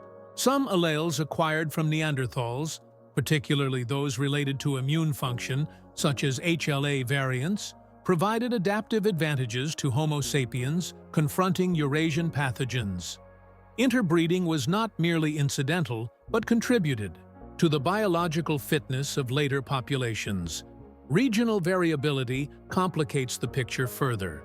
In the Iberian Peninsula, Neanderthal occupation persisted until nearly 40,000 years ago, as shown at sites like Gorham's Cave in Gibraltar. Here, isolated populations appear to have survived after modern humans had already expanded through much of Europe. Such refugial persistence suggests that encounters did not always result in immediate displacement, but instead produced patchworks of interaction where Neanderthals remained viable for millennia alongside or in proximity to expanding Homo sapiens groups. The cultural and biological exchanges observed in these encounters speak to the shared capacities of both species. Neanderthals demonstrated symbolic behaviors, crafted complex tools, and maintained social networks, while Homo sapiens introduced new technologies and broader demographic resilience. The archaeological record shows convergence in many respects, complicating simplistic models of replacement. Yet the eventual disappearance of Neanderthals underscores that coexistence was neither stable nor equal. Climatic stresses, competition for prey, and demographic disparities intersected with these interactions, placing increasing strain on Neanderthal populations. The overlap of Neanderthals and Homo sapiens created a crucible where two closely related species adapted to similar environments confronted one another with different tools, social structures, and demographic profiles. The outcomes of these encounters cannot be reduced to singular causes. They unfolded as cumulative pressures over millennia. But the record of shared DNA and shared practices attests to a deep entanglement, where contact left enduring traces in biology and culture alike. The stability of this entanglement was fragile, however, and the challenges of ecological instability and diminishing prey would test how long such coexistence could endure before it gave way to more irreversible consequences. The ecological backdrop against which Neanderthals lived was not static, but marked by recurrent cycles of species turnover, local extinctions, and abrupt changes in prey availability. These events were not merely environmental shifts, but existential challenges, as Neanderthal subsistence strategies were deeply tied to the presence of large herbivores whose populations fluctuated in response to climate oscillations.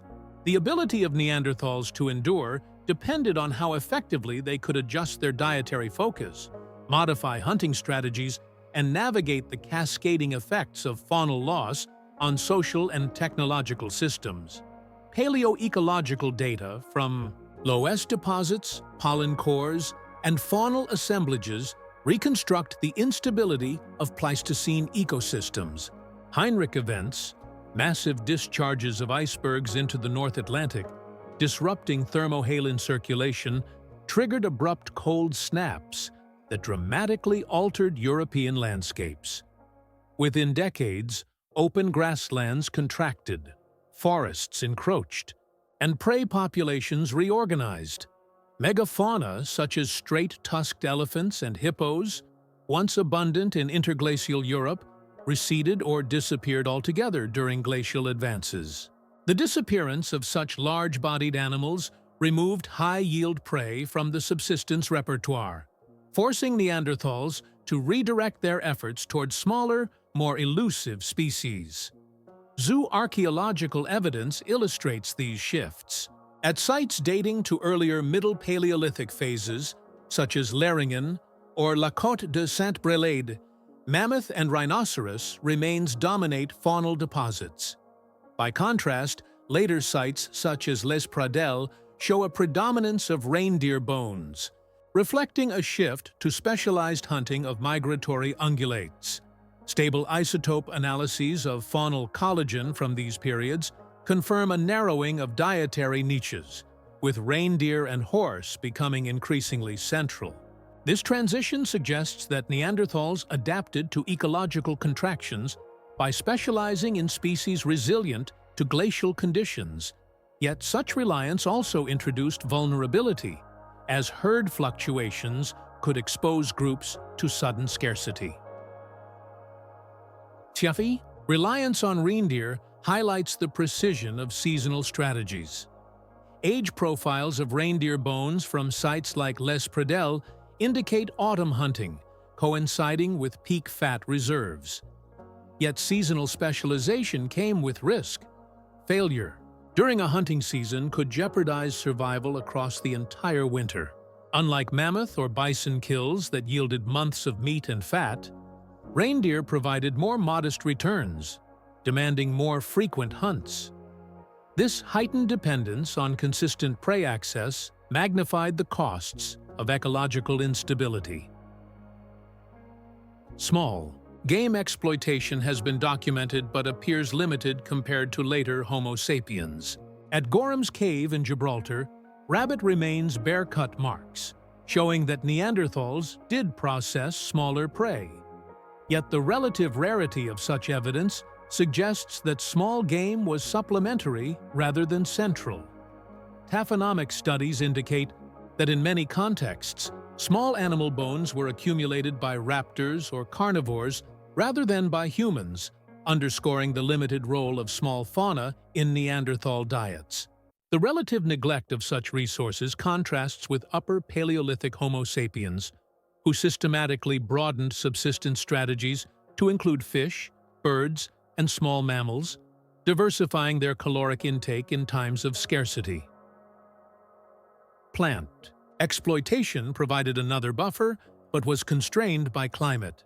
Dental calculus studies show that starches, grasses, and legumes were occasionally consumed, yet in periglacial Europe, plant availability was seasonal and restricted. During prolonged cold intervals, edible plant resources contracted sharply, limiting their potential to offset declining prey. The same was true of coastal resources. While sites like Figueira Brava demonstrate shellfish exploitation, such habitats were geographically restricted and not available to inland populations. Technological and social responses to extinctions remain visible in archaeological patterns. The refinement of hunting strategies toward reindeer and horse demonstrates ecological knowledge, while increased recycling of stone tools reflects adaptations to resource stress. Lithic assemblages from later Middle Paleolithic contexts often show heavily reworked implements, retouched multiple times to extend use life. This intensification of tool economy suggests constraints on mobility and raw material procurement, correlating with ecological stress. Demographic consequences of extinctions can be inferred from genetic data. Low effective population sizes, combined with regional prey collapses, would have produced population bottlenecks. Analysis of Neanderthal genomes from Mezmaiskaya Cave and other sites reveals reduced genetic diversity in later populations, consistent with contraction into isolated refugia. Such demographic stress limited not only resilience to further ecological shocks, but also the potential for innovation and cultural exchange across groups. The disappearance of certain prey species also altered the symbolic dimensions of Neanderthal life. If ornaments and pigments were tied to the hunting of particular animals, the loss of those species may have disrupted cultural practices. For example, eagle talon ornaments from Croatian sites suggest symbolic associations with specific fauna. Shifts in raptor populations could have affected access to such materials. Similarly, mass hunting events of bison or mammoth may have carried social and ritual significance, and their decline would have reverberated beyond caloric consequences. Reshaping communal identity and cohesion, climatic instability compounded these challenges. Radiocarbon and sedimentary data show that between 50,000 and 40,000 years ago, Europe experienced a sequence of rapid oscillations, each reshaping ecosystems. Within decades, Neanderthals, bound to prey species sensitive to vegetation changes, faced repeated disruptions to subsistence systems. The cumulative stress of these oscillations, combined with the arrival of Homo sapiens equipped with broader dietary flexibility, placed Neanderthals at increasing disadvantage. The evidence portrays Neanderthals as resilient, yet constrained, capable of adapting hunting strategies, but vulnerable to the cascading consequences of ecological collapse. Their survival depended on the persistence of large ungulate populations, and as Ice Age extinctions reshaped the faunal landscape, the pressure to adapt intensified. These challenges intersected with their biological inheritance, encoded in genes that carried traces of adaptation to cold and diet, but also the limits of small and fragmented populations. It is within the genetic record that the lasting imprint of their adaptations can be traced most directly, offering insight into how they endured the instability of Ice Age environments and how their legacy persists within the genomes of modern humans. The fossilized bones and stone tools of Neanderthals provide a visible record of adaptation, but their genetic legacy offers a subtler and more enduring testimony. Advances in ancient DNA sequencing, particularly since the early 2000s, have revealed that Neanderthals carried genetic variants that reflected their long residence in glacial and periglacial environments. These variants illuminate how their bodies coped with cold, how their metabolisms were tuned to the diets of Ice Age ecosystems, and how some of their adaptations persist within modern human genomes.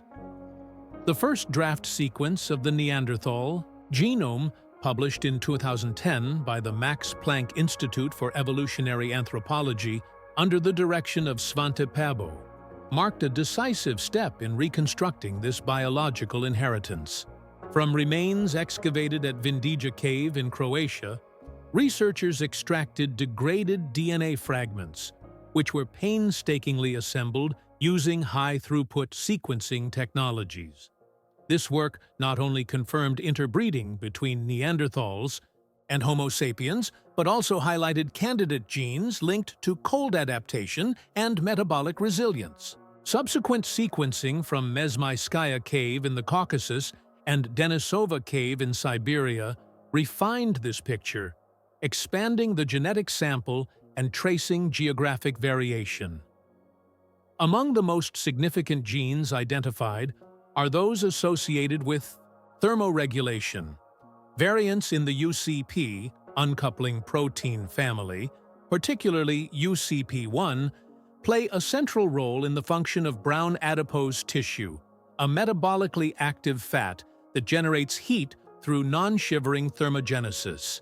Comparative genomic analyses suggest that Neanderthals carried alleles that enhance this pathway, increasing their ability to produce heat in cold environments. Modern populations in colder regions retain some of these variants, hinting at inheritance. Through interbreeding, this capacity for endogenous heat production would have been especially advantageous during long winters when external insulation and fire were insufficient to offset sub-zero temperatures. Other genes reveal adaptation too. Diet. Neanderthals depended heavily on animal protein and fat, as isotope analyses of their bone collagen consistently demonstrate. Variants in the FADs, fatty acid desaturase, gene cluster appear to have optimized the synthesis of long-chain polyunsaturated fatty acids, supporting brain function under diets dominated by meat and marrow. These metabolic adjustments aligned with the ecological reality of steppe tundra environments, where carbohydrate-rich plant foods were seasonal or absent. Modern human populations, particularly in Eurasia, showed traces of these same variants, suggesting that introgression of Neanderthal alleles contributed to the dietary flexibility of later Homo sapiens. Pigmentation genes provide another window into adaptation. Neanderthals carried variants of the MC1R gene, one of which, R307G, has been proposed to influence lighter skin and possibly red hair. While the functional significance of this allele remains debated, lighter pigmentation could have aided vitamin D synthesis under conditions of low ultraviolet radiation, especially in high-latitude environments. Parallel adaptations are seen in modern Eurasian populations, though through different mutations, suggesting convergent pressures of northern latitudes. The Neanderthal contribution may have provided an initial substrate for later selection in early Homo sapiens migrants into Europe. Immune function also reflects environmental pressures. Neanderthals carried alleles in the HLA, human leukocyte antigen system, that influence pathogen recognition and immune responses. Analyses of modern genomes reveal that some of these variants were introgressed into Homo sapiens and remain beneficial, improving resistance to Eurasian pathogens. Yet, this inheritance was double-edged. Certain Neanderthal-derived alleles are associated with autoimmune conditions in modern humans, such as lupus and Crohn's disease, suggesting that adaptations beneficial under Ice Age conditions may predispose to maladaptive immune responses in different ecological contexts. Genetic insights extend to keratin-associated genes. Variants affecting keratin filaments, which influence hair and skin structure, appear to have been particularly enriched in Neanderthals. These adaptations likely strengthened protective barriers against cold and abrasion, offering advantages in environments where exposure to wind, snow, and rough animal hides was constant. The introgression of keratin variants into Homo sapiens may explain regional differences in hair thickness and skin structure observed in Eurasian populations today. Mitochondrial DNA, inherited maternally, adds another dimension: comparative. Studies of Neanderthal mtDNA reveal differences in genes regulating energy metabolism, particularly those associated with oxidative phosphorylation. These differences may reflect fine-tuned energy production under cold stress, supporting high caloric demands of muscular activity and thermogenesis. However, the reduced diversity of Neanderthal mtDNA relative to Homo sapiens suggests demographic bottlenecks, where small population sizes constrained genetic variation and heightened vulnerability to environmental shocks. The interplay between genes and environment can also be traced in paleopathological data. Skeletal evidence of robust musculature aligns with genetic variants associated with myostatin regulation, a pathway that influences muscle growth. Though direct functional links remain under investigation, the congruence of skeletal and genetic evidence suggests that Neanderthals were biologically predisposed toward greater muscle mass, which in turn increased metabolic demands and reliance on high-energy diets. This physiology, encoded in their genomes, was both a strength in terms of survival under cold stress and a liability when prey populations contracted. Introgression studies underscore the continuing significance of Neanderthal genetics. Between 1 and 4% of the genome of non-African modern humans derives from Neanderthals, with certain regions enriched for adaptive alleles and others depleted due to negative selection. The absence of Neanderthal DNA in regions of the modern genome linked to male fertility suggests hybrid incompatibility, while the persistence of alleles related to skin, immunity, and metabolism indicates positive selection. This selective retention reflects the functional value of Neanderthal adaptations in the Eurasian environments into which Homo sapiens expanded. The genetic record portrays Neanderthals as deeply shaped by Ice Age conditions, their physiology encoded with solutions to cold, diet, and disease. Yet this inheritance also reveals constraints. Small population sizes limited genetic diversity, and some adaptations that proved beneficial under glacial climates may have reduced resilience when conditions shifted. The genetic dialogue between Neanderthals and Homo sapiens underscores the shared evolutionary history of these species, a history carried in the DNA of living people. But the persistence of fragments does not obscure the larger disappearance of the populations that originated them, raising the question of why adaptations so finely tuned to harsh climates could not ensure their continuation when environmental and demographic pressures intensified. The adaptive strategies of Neanderthals, robust physiology, efficient toolkits, and symbolic behaviors underscore their resilience. Yet these strengths did not prevent their eventual disappearance. The reasons remain one of the most intensively debated questions in paleoanthropology, where no single factor suffices as explanation. Instead, the convergence of climate volatility, demographic fragility, ecological pressures, and encounters with expanding populations of Homo sapiens created a set of conditions that undermined Neanderthal survival. Climatic instability stands out as a primary stressor. Oxygen isotope records from Greenland ice cores reveal that between 60,000 and 30,000 years ago, Europe experienced abrupt climatic oscillations on millennial and even centennial scales. These Dansgaard-Oeschger and Heinrich events repeatedly transformed ecosystems within a few generations.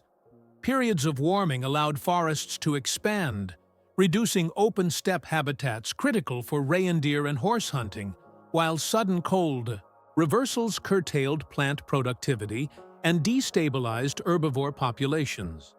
For groups reliant on large game, these fluctuations imposed recurrent subsistence crises.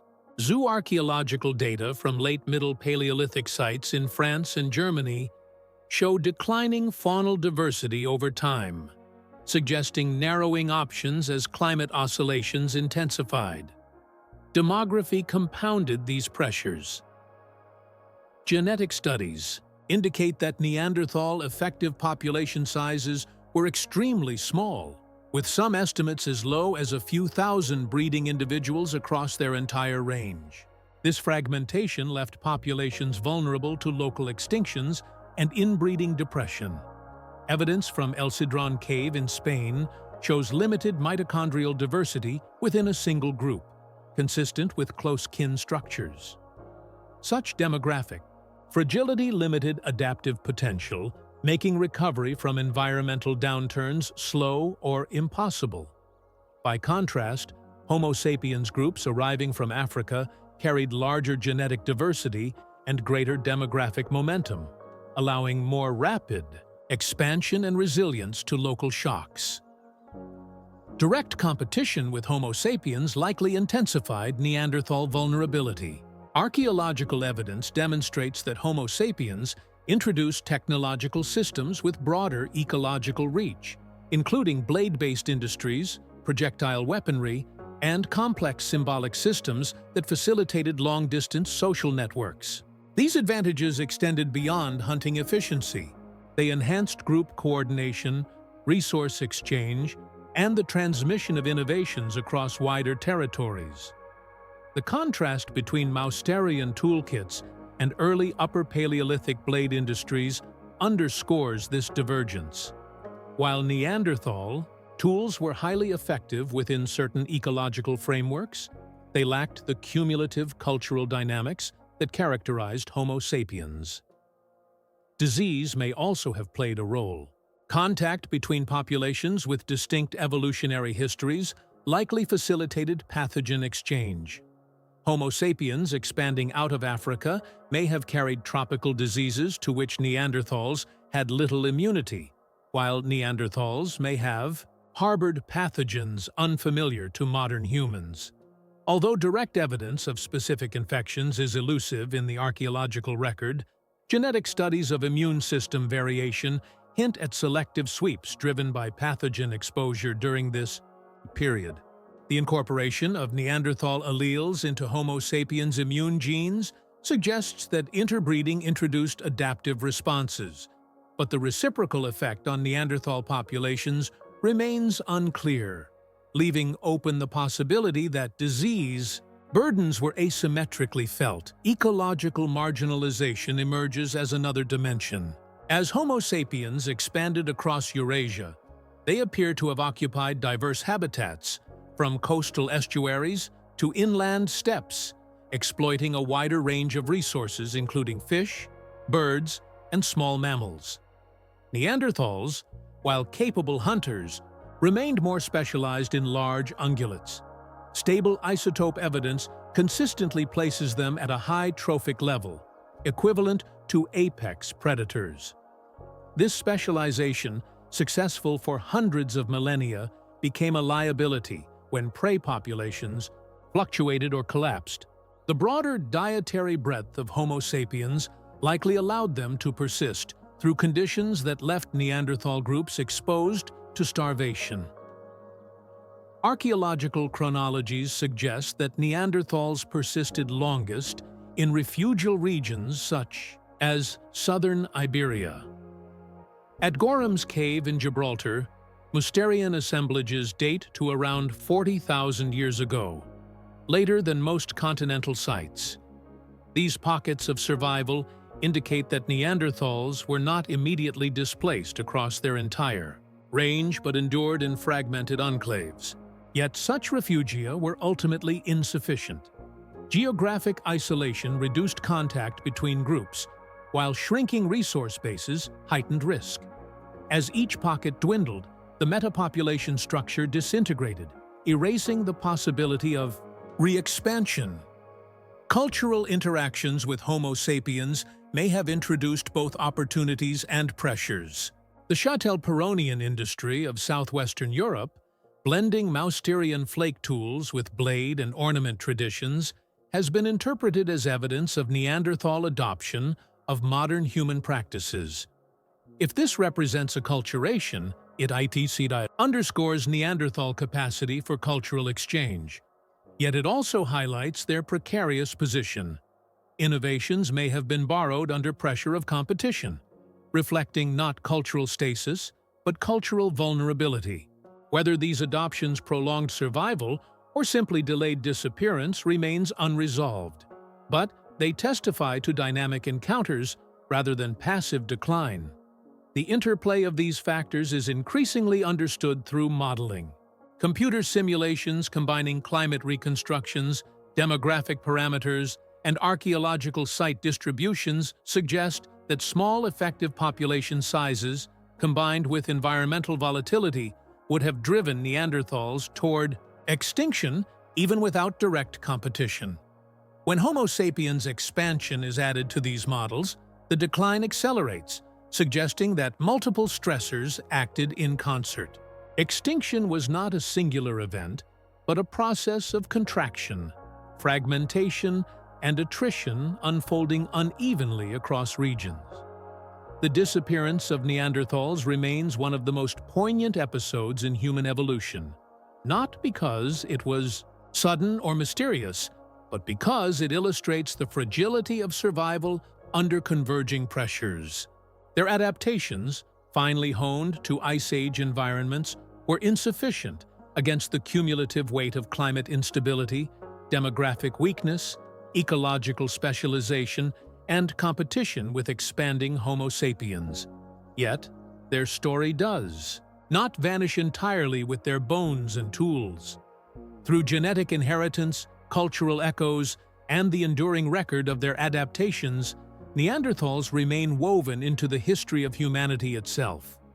What endures is not simply the question of why they disappeared, but how their presence continues to shape what it means to be human in the aftermath of their absence.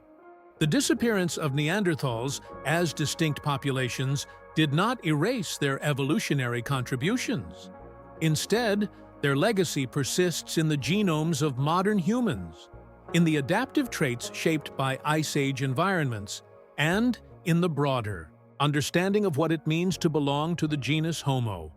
Ancient DNA analyses over the last decade have transformed the narrative, revealing that Neanderthals are not an evolutionary cul-de-sac, but part of a continuous human lineage whose imprint survives in living people. One of the clearest legacies lies in immunity. Several alleles of Neanderthal origin contribute to the function of the innate immune system in modern humans. Variants in the toll-like receptor, TLR, gene cluster, inherited through introgression, enhance the recognition of bacterial and viral pathogens. Functional studies show that these alleles increase immune responsiveness, particularly against Eurasian microbes, to which early Homo sapiens were unaccustomed. Yet the same heightened responsiveness predisposes carriers to autoimmune disorders such as lupus or celiac disease, illustrating the double-edged nature of inherited adaptations. What was once beneficial for survival in pathogen-rich Ice Age landscapes may manifest as vulnerability in modern contexts of hygiene and medicine. Metabolic traits also bear Neanderthal signatures. Introgressed alleles in genes regulating fat, storage, and lipid metabolism occur at higher frequencies in Eurasian populations. These variants likely supported survival during glacial winters, when high-fat diets from animal resources were essential. In modern societies with caloric abundance, however, the same variants correlate with elevated risks of obesity and metabolic syndrome. The mismatch between ancient environments and present conditions highlights how evolutionary solutions to scarcity can become liabilities under abundance. Skin and hair biology provides further examples. Variants in keratin-associated genes, transferred from Neanderthals into Homo sapiens, altered hair thickness and skin barrier function. These traits likely enhanced protection against cold, dry climates, reducing heat loss and preserving hydration. In modern populations, they remain detectable in phenotypic variation of hair texture and skin physiology. Pigmentation-related alleles, while more controversial in their interpretation, also suggest that Neanderthals contributed to diversity in skin and hair coloration, with implications for adaptation to ultraviolet radiation at higher latitudes. The genetic legacy extends into neurological pathways. A 2016 study by Kelso and colleagues identified Neanderthal-derived alleles influencing expression of genes in the brain and testes. Some of these variants correlate with mood regulation and circadian rhythms, suggesting subtle contributions to neurological traits. Intriguingly, associations have also been found with sleep patterns, nicotine addiction, and depression, underscoring the complex interplay between inherited alleles and modern lifestyles. While these correlations remain under active investigation, they highlight how introgression extended beyond immunity and metabolism into behavioral domains. The persistence of Neanderthal DNA is uneven across the genome. Certain regions, particularly those associated with male fertility, show a striking absence of Neanderthal alleles, indicating negative selection against incompatibilities. This genetic desert contrasts with regions where Neanderthal DNA is enriched, especially in genes linked to keratin, immunity, and metabolism. The patchwork distribution reflects both the opportunities of interbreeding and the constraints of hybrid fitness, leaving a genomic mosaic that encodes both success and failure of integration. Cultural legacies, though less tangible than genetic ones, remain embedded in the archaeological record. The evidence of pigment use, ornaments, engravings, and mortuary practices demonstrates that Neanderthals contributed to the broader spectrum of symbolic behavior within Homo. Their capacities challenge earlier dichotomies that placed symbolic thought exclusively within the domain of modern humans. The persistence of these practices across millennia suggests that Neanderthals were not peripheral imitators, but active participants in the deep history of human meaning-making. The study of Neanderthals has also reshaped modern conceptions of humanity. The early 20th century portrayal of Neanderthals as brutish and cognitively inferior has been overturned by discoveries demonstrating complexity in tool production, social care, and symbolic action. Each new finding underscores their proximity to us, both biologically and behaviorally. This proximity forces reflection on what constitutes the boundaries of human identity.